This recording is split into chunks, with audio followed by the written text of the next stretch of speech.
Hi guys, welcome back to my channel. Thanks so much for coming back.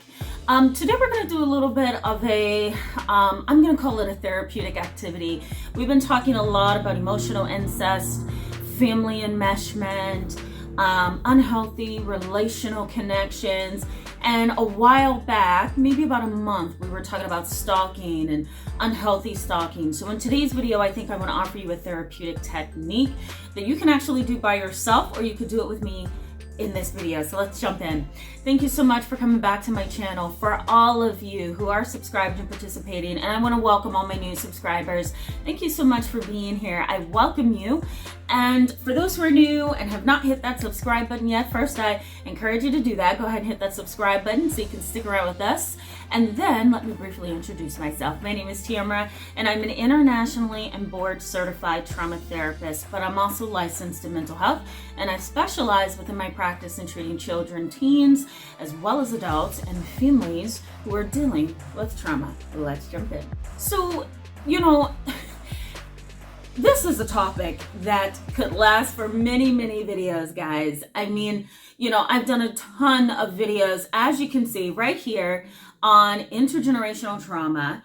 And, the topic continues to get bigger and bigger. You can talk about it from the angle of race. You can talk about it from the angle of families and individuals and couples. And I mean, the topic is just so robust, and yet we don't have a lot of research to support this particular topic. And a lot of psychotherapists are pretty, undertrained or not very knowledgeable about the emotional and psychological impact of intergenerational trauma.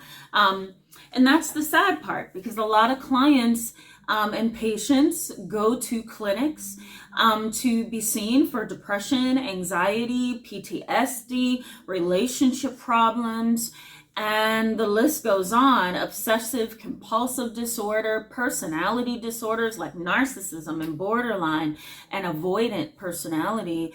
And for most of those conditions, there's a family history of intergenerational trauma. And unfortunately, most of these individuals don't get treated. Let's go ahead and jump into the activity. Okay, guys, I don't want this video to be longer than it needs to be. So if you want to do this with me, I encourage you to do so. Let me grab a marker. Here we go, because I think it's going to be a little bit easier for you to conceptualize what I am doing. Okay, so let's do this together if you want. All right, I think it's a little bit more interesting that way as well. So I like to do what's called insight building techniques with many of my clients, and I think therapy can be supplemented in a nice way by giving homework. I give a lot of homework. I give really fun activities to my kids, my teens, my families, and even the adults. And this is one insight building activity that I developed over time myself, that really encompasses exploration of your history. So what I want you to do, guys, is get a blank piece of paper, okay? It could be lined paper, whatever. I think permanent markers are really good to use in this activity because you can use different colors and you can really color code things and just kind of make it interesting for yourself, okay? So to start off this insight building activity, I want you guys to think back to, someone in your family that you're aware of, okay? I'm going to work with my mother's side of the family, okay? My dad's side of the family is kind of complicated because, we're interracial on that side, but we're going to deal with my mom's side because, she's African-American and Native American heritage on that side. So we're going to deal with this, okay? So I'm going to start with my great-great-grandmother. So I'm going to put GG for great-great-grandmother. And I'm going to go ahead and say her trauma, which was infidelity. Okay, so her trauma was infidelity. Her trauma was also physical abuse. Okay, and her trauma was premature death of her son. Okay, that was my great-great-grandmother. Okay, so was her trauma, physical abuse was her trauma, and premature death of son. Now, after her, I'm going to use a different color to kind of code this for myself, okay? So she's the top of the trauma right there, all right? Now, her son. So I'm going to put son. And did he have trauma? Yes, he grew up very poor. So I'm going to put very poor. Okay. His father was unfaithful. Okay.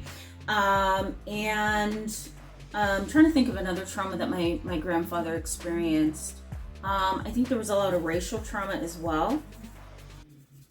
Okay. And we're gonna, and premature death of his brother. Okay. So premature death of brother. Okay. There's his trauma as well. Okay. If you can see that. All right. So I'm gonna go back to my black marker, and I'm going to start adding some things in my grandfather's box here. So he had a very poor upbringing, unfaithful father, racial trauma, premature death of brother. Now, how did that intergenerational trauma impact him? Well, he not only had a very poor upbringing and a very unfaithful father, but there was also premature death of his brother. That was very, very hard on him. So we're going to say that he most likely was depressed and anxious. So I'm going to put depression and anxiety. He also was very lonely.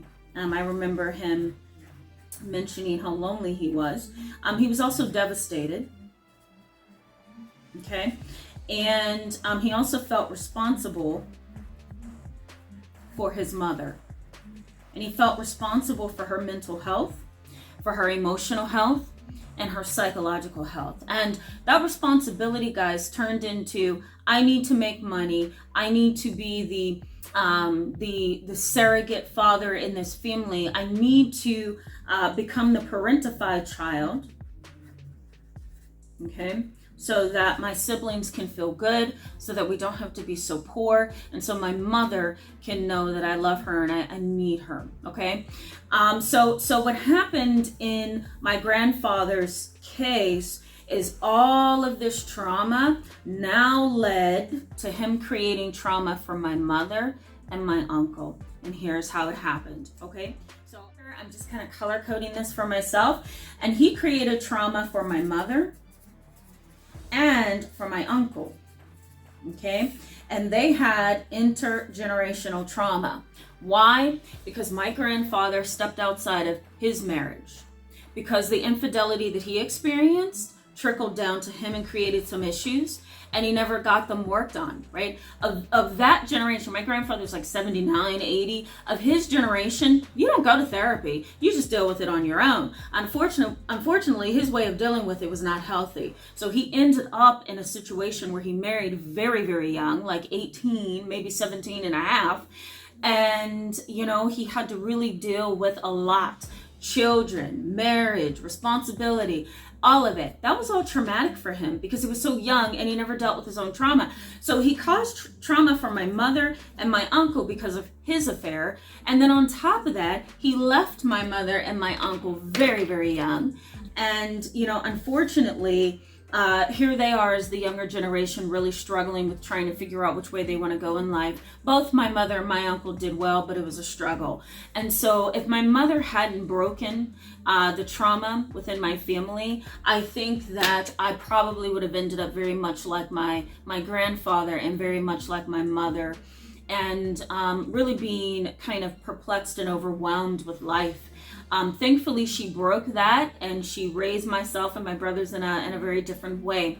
And so, this particular activity is helpful to kind of help you list the stages of trauma that your family has gone through. And it also gives you a visual that you can use. So I hope this is helpful to you. Thank you so much for being with me today, guys. In this video, I encourage you to give it a thumbs up and go ahead and hit that subscribe button so you can stick around with us and get more videos. Hit that bell button as well so you know when I publish new videos. Thank you so much. I'll see you soon. Bye-bye. All right, so the first thing that you're likely to see are two things, okay? And I categorize these things together. The first thing is control and possession.